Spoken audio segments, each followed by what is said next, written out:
খেলা দেখতে মিরপুরে প্রধানমন্ত্রী কন্যা জায়মা রহমান।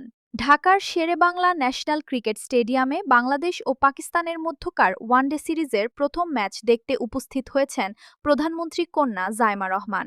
বুধবার ১১ মার্চ দুপুরে তিনি মিরপুর স্টেডিয়ামে এসে গ্যালারিতে বসে টাইগারদের খেলা উপভোগ করেন। ৪ মাস বিরতির পর আন্তর্জাতিক ক্রিকেটে ফিরেছে বাংলাদেশ দল। পাকিস্তানের বিপক্ষে এই সিরিজের প্রথম ম্যাচটি অনুষ্ঠিত হচ্ছে মিরপুরের হোম অব ক্রিকেট খ্যাত শেরেবাংলা জাতীয় ক্রিকেট স্টেডিয়ামে।